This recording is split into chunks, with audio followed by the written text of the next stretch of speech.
What's up? All right, it is upon us, which is terrible. But we're glad you're here. You braved the rain, and hope you have a wonderful Memorial Day weekend. I have 3 daughters. I've said that before, under the age of 5. And everyone asks me, most of the men that talk to me about my family, they always say, "Don't you want that boy?" They always say that as if I'm missing out on something terrible. And, I said, of course, I'd love a boy. I'd love to have a son, a little Griffin run around. And, but then again, on the other hand, like I've been around little boys now, and they are nuts. You know what I mean? Aren't they? How many of you have boys? You surviving? Yep. I got one cheer out of that, one excited mom. It's probably still a baby. But I was a young boy, and I had an older brother, and I know you get into things, you break things, you hurt each other, you hurt yourselves, and they're just wild, right? And the worst thing that happens with boys is when they're bored, am I right? They just get into stuff, and they have the attention span of like 3 seconds, so you're always trying to keep stuff in front of them. But it reminded me when I was about 8 years old, and I had a friend. We were on a playground, and I was at my summer camp, and we were playing, and what I realized is that for the adults, the counselors, that the playground recess time was like their nap time. They put us in a little cage, and they let us run around, and they go close their eyes, and they're not supervising. And so we were bored, me and my friend, 8 years old, and we just wanted to do something memorable. Guys want to be legendary. We want to be epic. We want to do something that you will remember forever. And so me and my friend were up on the top of the playground, and we see these bars. We're just coming up with something, and the metal bars, and we look at it, and we get the idea that one of us could fit our heads through the bars. That's epic. Everyone will remember that. And so we're talking it through, and, we start measuring our heads and our size, and we start eyeing it up as if that's official measurements, and we're thinking like, yeah, one of us could do this. We're doing it right now. We're going to do it. No adults to be found. They're all sleeping somewhere on a bench. And so now it comes down to the moment of negotiation. Which one of us is going to do it? And of course, I won. God is on my side. And I talk him into like, my face is too pretty. We can't mess it up, and your face is nice and slender. I don't know what I said, but I talked him into doing it. And so now's the time. We're going to do this. And so he just starts trying to maneuver his face through these bars, and we're figuring it out, and he's kind of like doing it like this, chin first, and it's not working, And guys, you know how when you're like putting furniture together or you're doing a project, sometimes you just need some force, baby, Sometimes you just need to like knock it in there. And so I tell the kid, I'm like, this isn't working. I'm going to have to shove your face through these bars. Because this is happening, bro, and you're doing it. So I get behind him, and I'm like picturing it right now. It's so bad. I just start shoving his head through these metal bars, and we're going, and finally I gave it one good push, and boom, he got through. Can we clap for that? He made it. He got through. Huge moment in my life. I'm just kidding. But he got his head through there, and he's there. And so, we're all calling all the girls over, like, take a look, he did it, He's hanging over. It's like one of those guillotines in, like, the medieval times, his head's over here. And he's just hanging down the second story of the playground. And people start crowding around. They thought it was cool. And then it's that moment where it's like, all right, the shine is worn off. This kid wants to pull his head out of it. And then we realized, you know how it's easier to like shove some things that don't belong in something into it, but it's harder to shove it out? That was the case with his head. And so we get to the point where we're trying to pull his head out, we're trying to yank him out, and it is not working. 2 minutes go by, he can't get out, his ears are getting caught on the bars, and he's starting to panic a little bit. I'm starting to freak. I feel like I'm gonna get arrested. I'm the one that did this, and 5 minutes go by, people are crowding around, 10 minutes go by, and this kid is freaking out. He's screaming, he's crying, his face is getting red, he's foaming at the mouth. No, I'm just kidding, he's not that bad. But he's just, that's like a preacher thing. He's just freaking out, right? He's going nuts, and everyone's crying. Now the adults have woken up, they've come over, they're on top, they're trying to come up with the solution, they don't know what to do. And I'm getting to the point where I've stopped caring about him, and I start thinking about myself now. And I'm like, I'm gonna get in trouble right now. I don't want any part of that. And so I'm up there, and I just slowly start to pull myself out like, praying for you, bro. And I just left. I just got out of there. I walk around to the back like I wasn't even a part of that. And 15 minutes, he is stuck with his head in the bars. It was an epic moment. They almost called the fire department, but one of the adults, very resourceful, he got a big jar of mayonnaise, okay? Don't ask me how. He pulls out globs of mayonnaise, like, did they call the parents, And they're just rubbing it all over his face. He looked like a Q-tip. I mean, white everywhere, on his ears and all this stuff, just slicking him up. I hate mayonnaise, so I'm moving farther back. I don't care anymore. And they finally pull him, and like a cork coming out of a wine bottle. Pop! He gets out, and we saved him. Can we clap for that, too? He's alive. It's a big moment. He's been in therapy for 20 years, but that's besides the point. I'm just kidding. Relax. No, we never talked again. It's all good. But so we moved on. I was just thinking, remembering this 8-year-old, he was so panicked in that moment. I was thinking about that moment when he realized he was stuck, right? He realized he was caught in something. He realized he was in a situation that he couldn't get out of.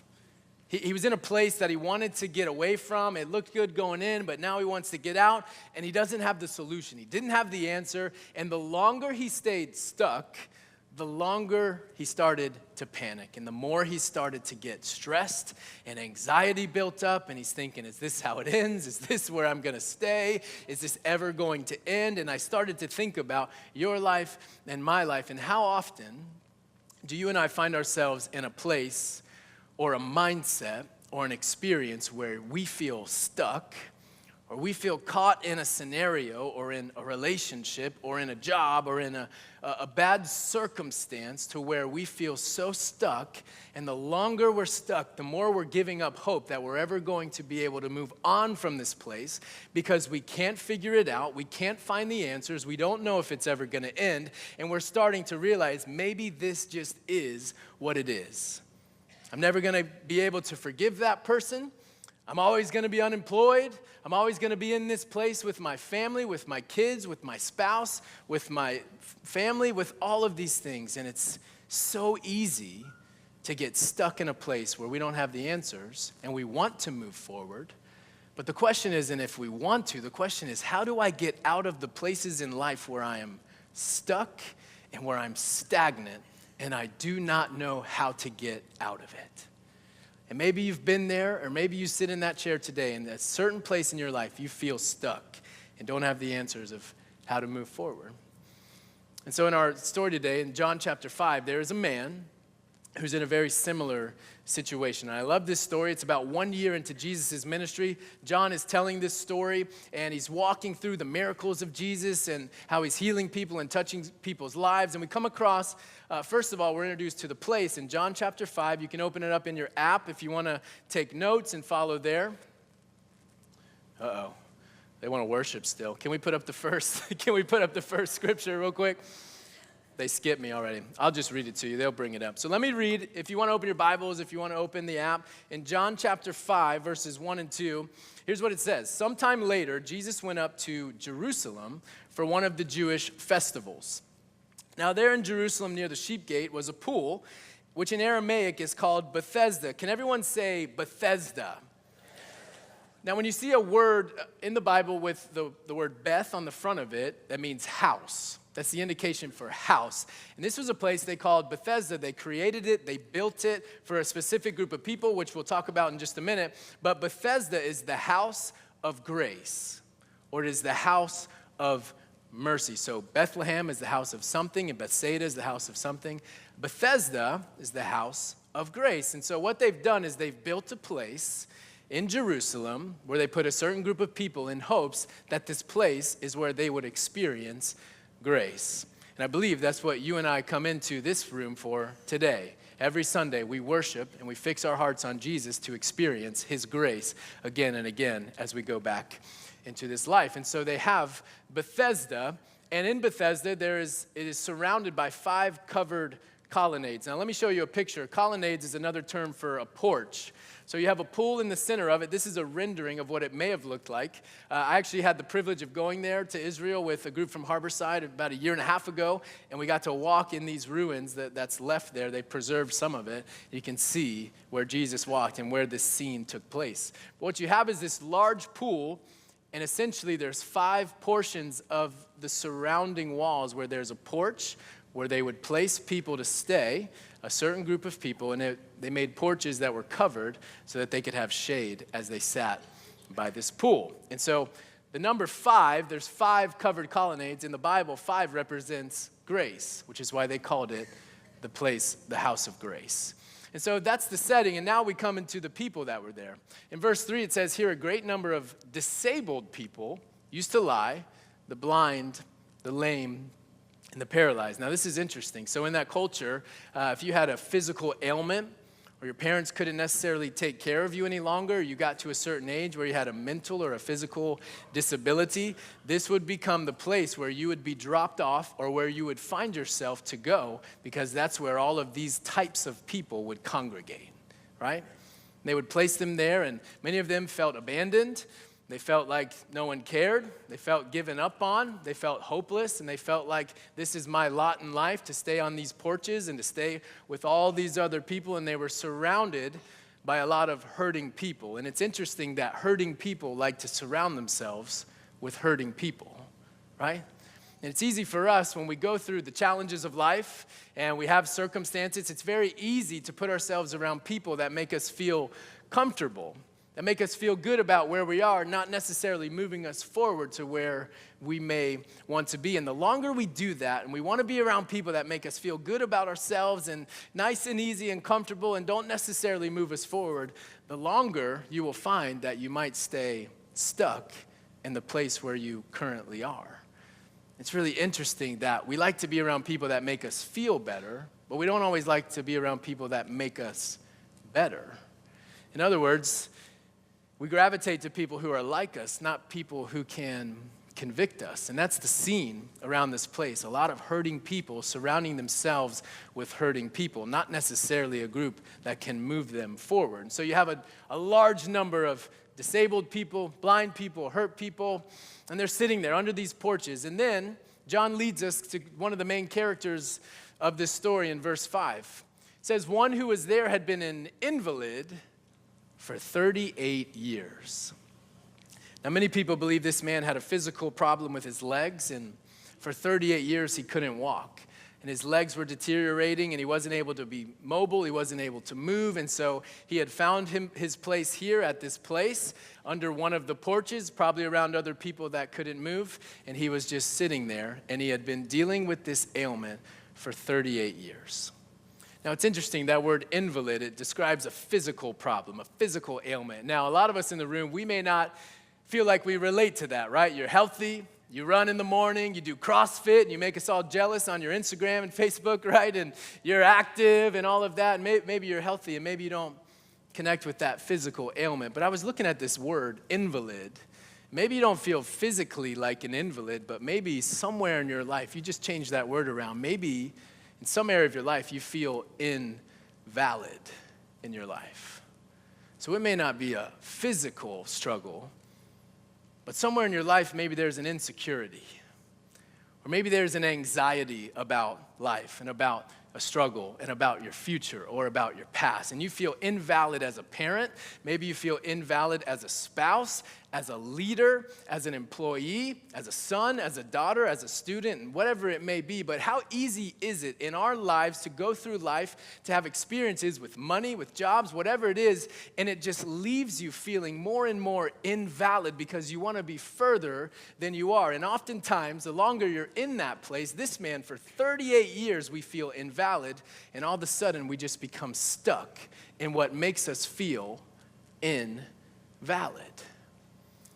It's interesting, I was thinking about this week. What makes you feel invalid can suddenly just start to become a part of your identity. I'm divorced. It's who I am. I'm unemployed. Is this how it's just going to be? I'm not good enough at this. I was a failed business owner, business leader. I wasn't able to do this, and you can categorize it however it is, but the longer we stay stuck in what holds us back and what makes us feel invalid in the experiences of life that beat us down and leave us broken and leave us wanting more and feeling a certain way about ourselves, all of a sudden it's 38 years later and you're carrying the same things year after year after year. And this man is 38 years in, and he we don't even know his name. We're not even introduced to his name. All we know about him is his disease and his struggle, and we call him an invalid. So that's the scene. He's surrounded by hurting people. He's hurting, and he is where he is, and it's become a part of his identity. And then the scene changes, as it usually does when Jesus comes in. And watch what he does. Jesus has an interesting introduction to this man in verse 6, when it says, Jesus saw him lying there, and he learned that he had been in this condition for a long time. Listen to this question. He asks him, do you want to get well? I mean, that's kind of like that's a weird introduction, right? It's like not politically correct. Like, he's 38 years, he's lying on a mat, he's under this porch, nothing's changing, and it's like, Jesus, it's like asking a Lightning fan, did you want to win Game 7, you know? Too soon? Too soon? I know it's tough. Game 7. Hope the Capitals get swept. Anyways, right? Yeah, one clap. So it's like an obvious question. It's like a homeless person. Do you want a house? Of course. I don't want to be in this situation. I don't want to feel like this. I don't want to be in this place. Of course I want to get better. Why wouldn't I? Why would you even ask that question? Do I want to be happy? Yes. Do I want to be better? Yes. It's an obvious question that leads to an obvious answer. But if you look a little bit deeper, Jesus is asking something so much more important than do you want to get well? Because the Greek word of well is this term hugies in the Greek. And here's what it means. He actually asked, not do you want to be well, he asked, do you want to be whole? Alluding to the fact that Jesus understands that this man has brokenness about him. He has brokenness about him. He feels invalid. It's not, do you want to get happy? Not even, do you want to walk again? No. Do you want your brokenness to be put back together? It's deeper than that. It's deeper. And you ask yourselves that question. All the things in my life that make me feel invalid, all the things the world has brought into my life that I didn't ask for, that I wasn't prepared for, that I didn't want, that I would never want to go through again. Are we in a place where we want to be made whole again? And so you wonder what the answer is. You'd think this man would be so quick to say, of course, I don't want to be here. 38 years, are you kidding me? Do you see my life? And you'd think it'd be as simple, yes, but look at how he answers, and he just gives himself away so easily. In verse 7, he says, Sir, the invalid replied, I have no one to help me into the pool when the water is stirred. While I'm trying to get in, someone else goes ahead of me. And so you see what he's doing, right? He starts not answering the question. He never answers it. He starts explaining why he's a victim. He starts unpacking. Well, let me tell you my story. You haven't heard a story like this. You know what happened to me? Do you know who forgot about me? Do you know who left me here? Do you know why this is my life and this is my story? Let me tell you about 38 years of struggle and what I tried to do, and I don't belong here. I'm not supposed to be here. I didn't want to feel like this. I didn't ask for this, but now for some reason I'm here. And he starts unpacking the reasons and the excuses and the whys as to, hey, it's not my fault, but let me just tell you, all this has happened to me to bring me to this place where I feel invalid. You see, if we're willing, I want to unpack this a little bit more. There's 4 excuses in 2 sentences that he just throws out that I believe, if we're honest, you and I can relate to, if not one of them, maybe even all of them, as to why we can sit in this place, a house meant for grace, but feel like a disgrace because of all that has happened to us. And let me show you. If you want to put the notes in your app, you can. Here's 4 excuses that he opens us up to about his life. And it's the first one, we rely on other people.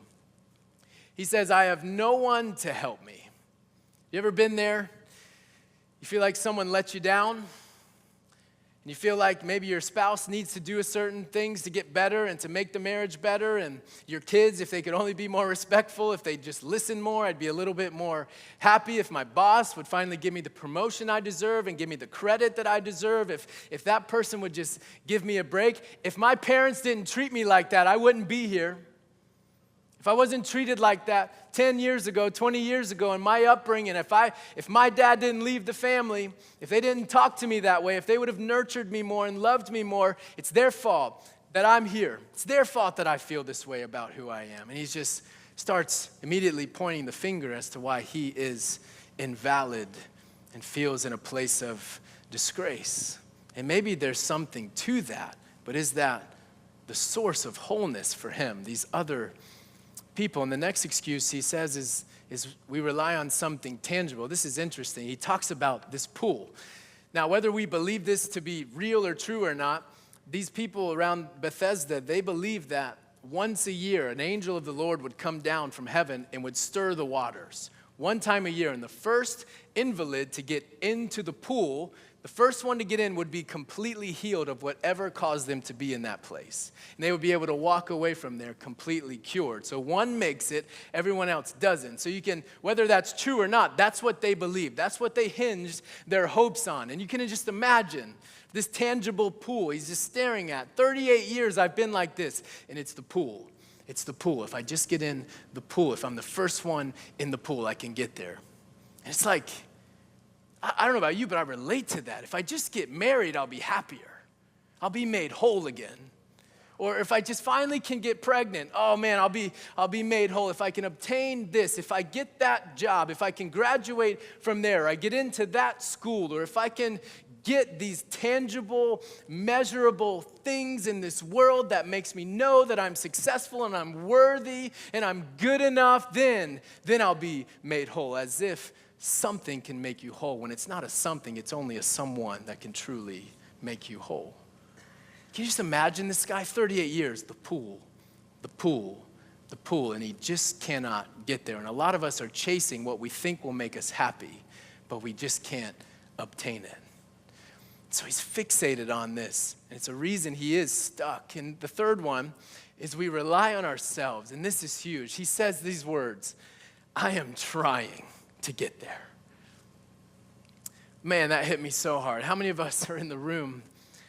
Man, we're trying to get better. We're trying to be successful. We're trying to keep our family together. God, I'm coming to church.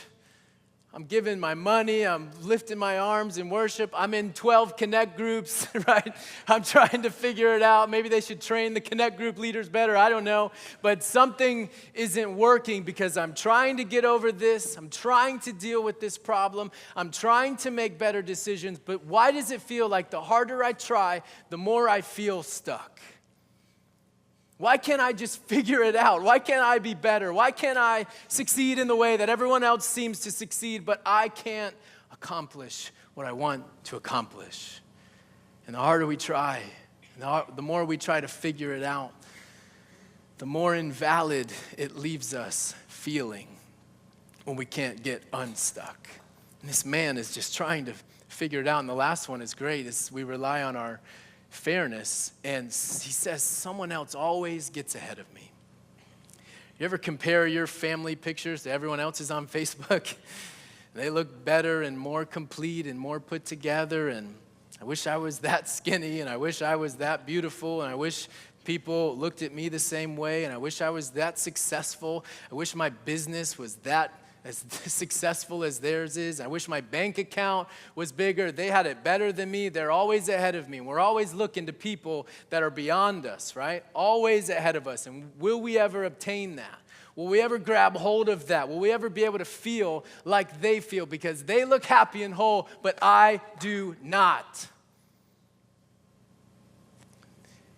It's 2 sentences, but he explains 38 years of brokenness. Because he's trying to figure out the source of making him whole again. And it's people, and it's himself, and it's tangible, measurable things, and it's fairness, and they're this, and they got this, but I didn't. And I don't know about you, but all 4 of those hit me right in the heart. And so remember, he's talking to Jesus. And Jesus asked him this question, do you want to be whole again? He doesn't even answer him. And so the question, the buildup is, what is Jesus going to do with this man who's been trying all these other solutions? And now Jesus, in a moment, has come up to him. And let me just read this because it's so powerful what God can do. Here's what happens in verse 8 and 9. It says, then Jesus said to him, he doesn't even play around. There's no softness, cuddly Jesus in this moment, right? Doesn't pat him on the head like, oh, you poor thing, and gives him a little hug and a cuddle set. I don't know. I'm thinking of my daughters. He doesn't do that. He just comes up to me, says, get up, exclamation point. He's urgent about it. He speaks into this man. He had a question, and now it's the command. He says, get up, pick up your mat and walk. Just so direct, right into his life. Can you imagine this? 38 years of brokenness. He can't move his legs for 38 years. Get up, pick up your mat and walk. 8 words into his life, and look at these next words. At once, he was cured. Someone tell me that's not so powerful. Do you see the power of Jesus? 38 years of brokenness, and in a moment, 8 words from Jesus changes this man's life forever. That is the power of God. Do you see it? What's holding you back? What's making you feel invalid? What has stolen your hope and your dreams? What's causing you to give up? What's causing you to stay still? What's causing you to be stuck? Because if we're focused on all these things and people and wanting more from people and ourselves, and we got to be better and we got to obtain these measurable things, it's as if Jesus comes into this man's life and he says, stop focusing on all the things you can see and just lift up your eyes and realize the power of God. And in a moment, what God can do when he speaks into your life. So he gives him 8 words in his brokenness. And you see what the man does, right?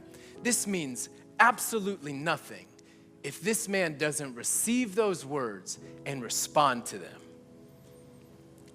So he picked up his mat and he walked. 38 years, church, he sat there hoping, waiting, wishing, praying, begging, desperate, discouraged. And then Jesus is so powerful what he can do. And I think about many of us in the room, and I just think about how much we carry, how many burdens we carry, and how we're trying to figure it all out, and we're trying to get better, and we're trying to move forward, but we still feel stuck. And see, many of us, we've received Jesus. You've given your life to Christ. You've been baptized. You've experienced what it means to be made whole. God has come into your life. He's revealed himself to you. You've received his love. You've accepted that it's not about you. It's about Jesus and what he did on the cross to replace all of your burdens and put them on himself so that you could live freely. There's so many of us in this room that have that, but yet we're still lying on our mats. And I think Jesus would come into every single one of us and he'd say, you've been cured. Get up, pick up your mat, and walk. Because I am with you and I want to lead you. This is not where I leave you. This is not what you were made for. The world makes you feel broken. I lead you to breakthroughs. And so when we focus on all these things, we miss out on what God wants to do, and he wants to lead you to overcome everything in your life that holds you back because you've received it already, but it's time to get up and pick up your mat and walk again.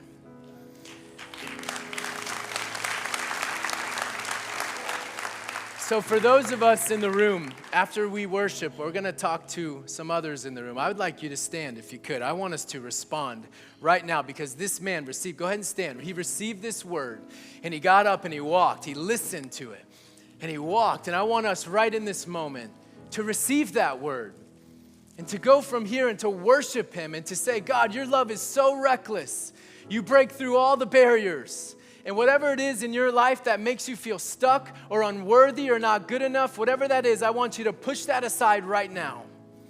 And I want you to lift up your eyes and your heart and your attention and your worship to God. And I want you to sing about how powerful his love is.